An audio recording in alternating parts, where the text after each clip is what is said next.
A favorite freezer-friendly snack that we like to make around here are pizza pinwheels. It's super simple to throw these together. Of course, we are going to bake them, let them cool down, and then freeze them like we have done with some of our others. So we're gonna start with crescent rolls.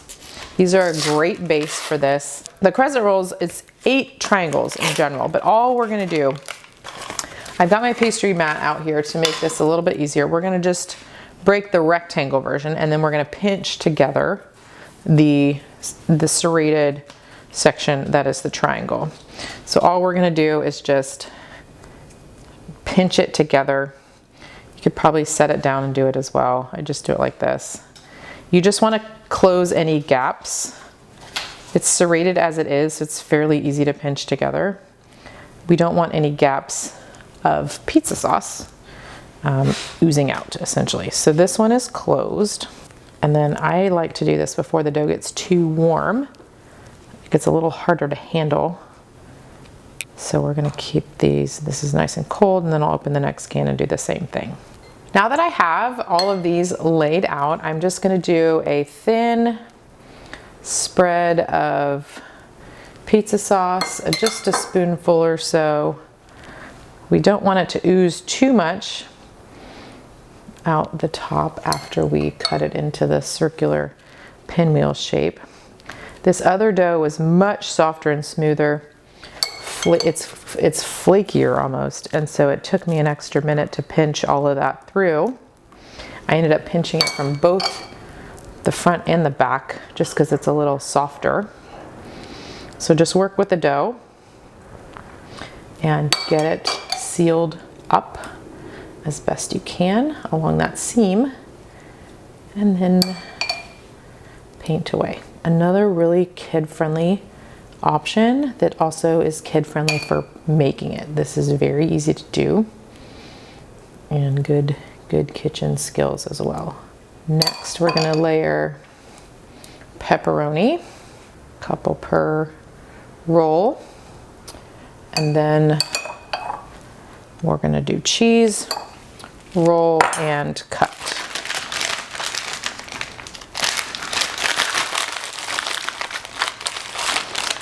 This is one of those kitchen activities that I find like oddly, like I'm willing to slow down for the pepperoni. It sounds so weird, but it's true.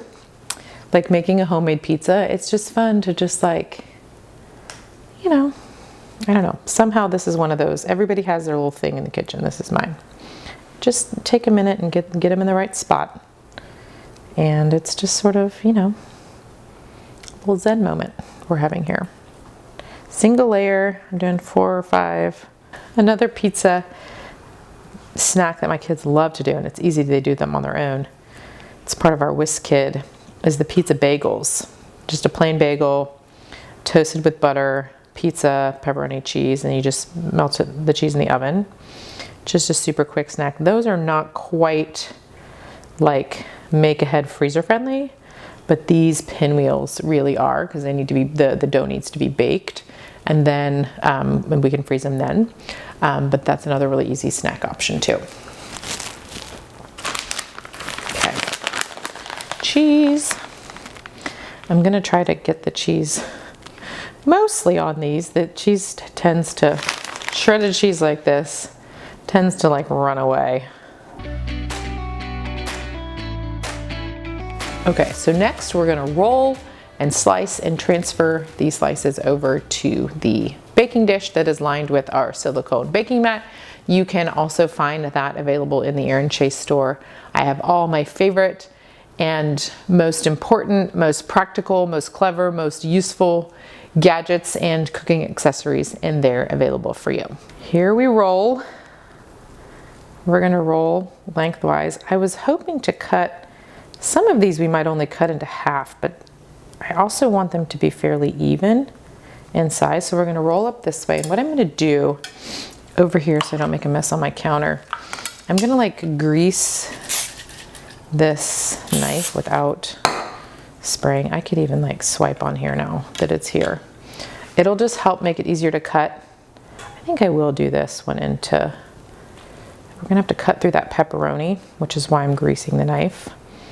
You could also do this on a cutting board, but I think it's going to be fine to do on this baking mat. Maybe I'll do the other ones in half. And then we're going to transfer top, like cinnamon roll side, into the baking sheet.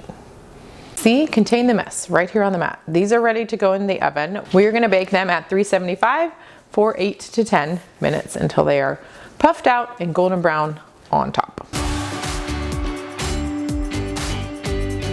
The pizza pinwheels are hot out of the oven. I'm going to transfer them over to a cooling rack like I would use for cookies, let them cool down, and then I will transfer them into a baggie to store in the freezer. It's really important that you let the food cool all the way down.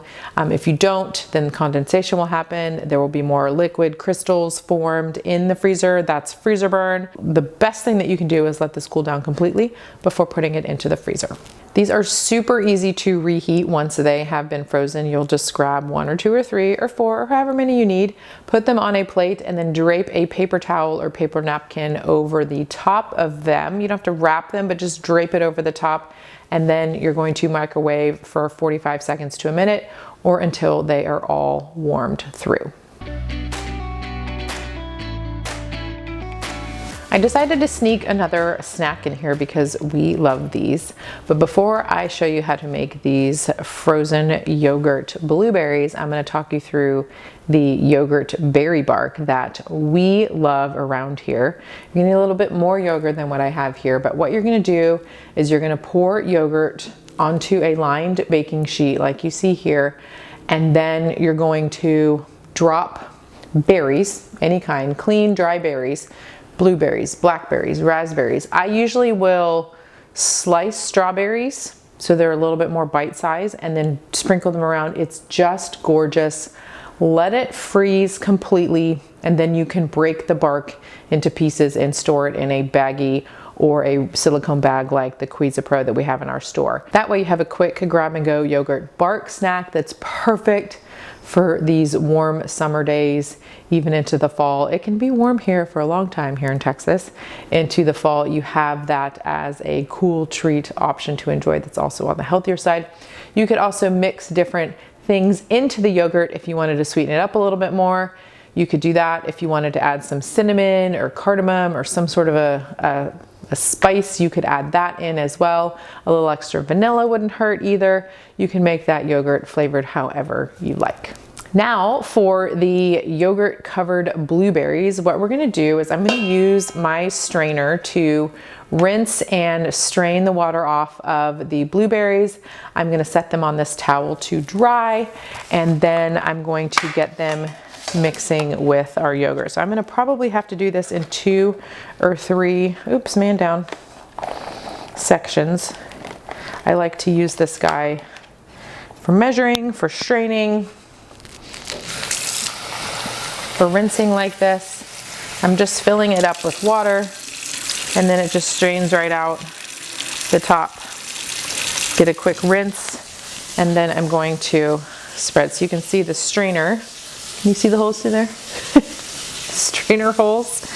And then I'm going to let these dry. So I think I just need to do one more quick round.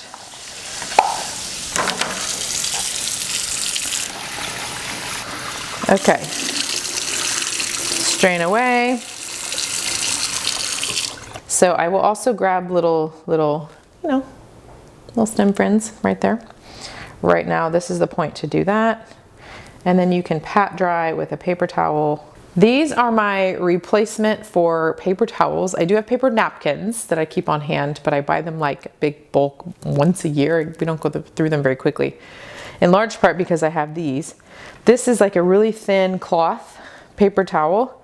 We do have these available in our shop, and you can see it literally just acts like a paper towel. You can keep them on a roll. They will like attach to each other and you can roll them around.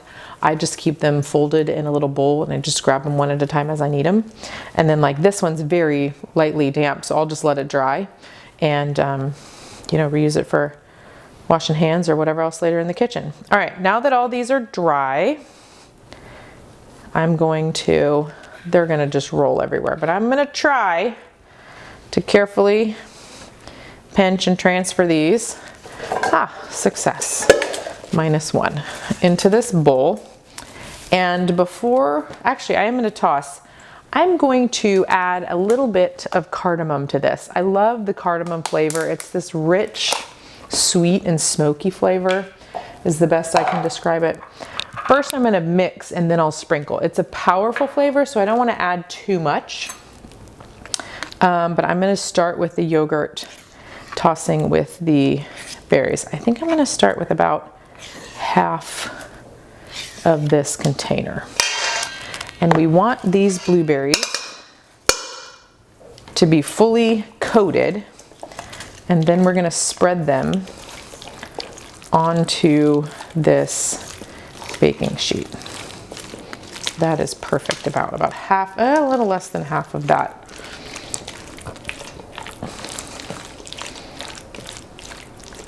All right, a dash of cardamom, or 2 maybe, or 3, or 4, you know.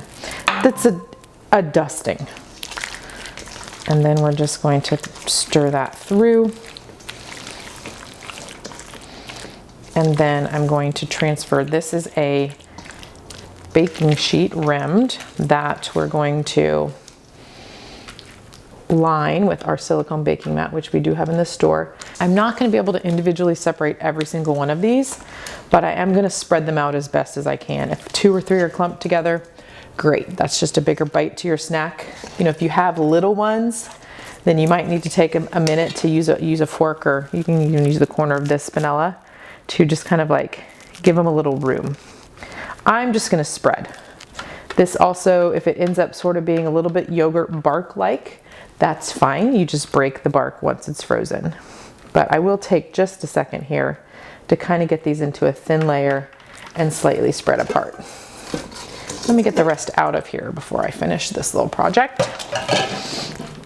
Such a healthy, this is just a vanilla Greek yogurt, low fat, blueberry, a little bit of cardamom, and that's it. It's just a healthy option. It does not take very long to do. It does take a little planning ahead. This will need a little bit of time in the freezer to freeze, and that's why we're freezing it on a rim sheet in case it, you know, I freeze it in my deep freezer, but you could slip it into the top of your, you know, on top of a box or something that's in your regular freezer.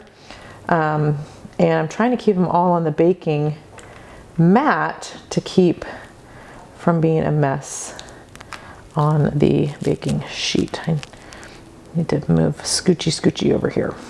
We're really just looking for a single layer to make it easier to pull these apart. This section right here looks a little bark-like. That's fine. This is going to be a great snack.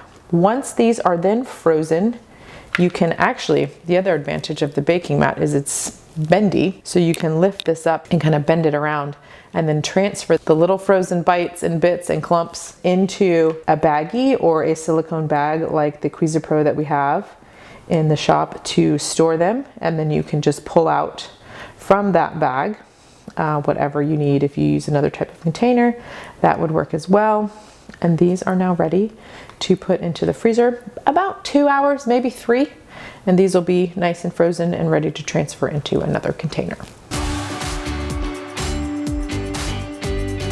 It is time to get our snacks into the freezer. Our yogurt blueberry bites are ready to be frozen. We're gonna let those freeze for 2 or 3 hours, and then we can break it apart and store in a baggie or container of some kind. Also, our pizza pinwheels are done and ready. I think I might need to sneak 1 or 2 before I get these into a resealable baggie or container, and then we're gonna store these in the freezer. Snack options like this, super easy, especially as if you're in the back to school season, which is when we're recording this. Back to school season, setting yourself up for success like this makes those mornings go a lot easier. It makes the grab a quick healthy snack in the afternoon also a whole lot easier. I hope this was helpful. If it was, please hit the like button or smash the like button here on the video, ring the bell, whatever it is that your phone or device is telling you to do, go ahead and do that. It helps other people find this video. Also, please subscribe to the channel. We release new episodes in the Learn to Cook on a Budget series every Wednesday at noon Central Time. I look forward to seeing you in the next video.